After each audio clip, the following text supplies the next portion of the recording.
করেছিলাম গো তাকে আমি আর কোনোদিন তা পাড়া আমি সময়ের মধ্যে পৌঁছে গেলাম না বে উড়ন্ত ছাদের বাঁদর, তুই বেটা অনেক দেরিতে আসতাছিস। আরে এই বেটা তুই জানোস না আজ আমরা একটি গুরুত্বপূর্ণ বিষয় আলোচনা করবার ছিল। তুই যদি এইরকম খেবলামো মারতাছস তাহলে কিন্তু তুই কখনো একটা ভালো বাঁদর মানে সিনবি হইতে পারবে না। আরে আসলে কি হয়েছে, আমি সঠিক সময় আইসা পড়তাম কিন্তু রাস্তায় খুব জোরে হাইকা চাপা গাইছিল, তাই আসতে ওই একটু দেরি হয়ে গেল।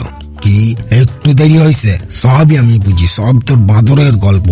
তুই ইচ্ছাকৃত ভাবে দেরি করছিস আর তুই ভুলে যাইতেছিস যে তুই লালাচুদা কোনো নিয়ম কিন্তু মানতাছস না, খালি তো নিয়ম আর নিয়ম নিয়ম আর নিয়ম।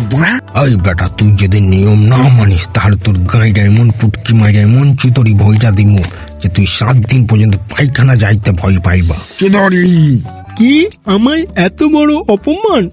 শোন তবে, আমি হলাম মহান চুষিয়া ক্লানের অবিটো চুষিয়া।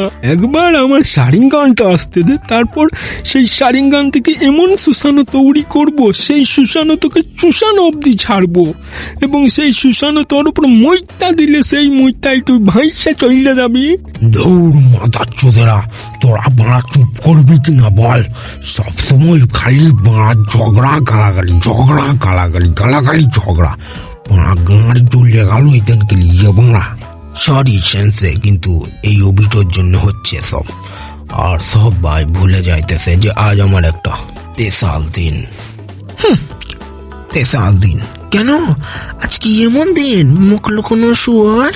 আসলে আজকের দিনে এই চুদসি মানে কাকাশি একজন গেরিন হয়েছিল, সেই জন্য এই চুদসিকে মানে কাকাশিকে আমি দিলাম আমার কুনাই নাইফ, যাতে ও এটা করে সবার পিছনে ঢোকাইয়া সবার পিছন মাইরা আবার টেলিপোর্ট হইয়া চলে আসতে পারে।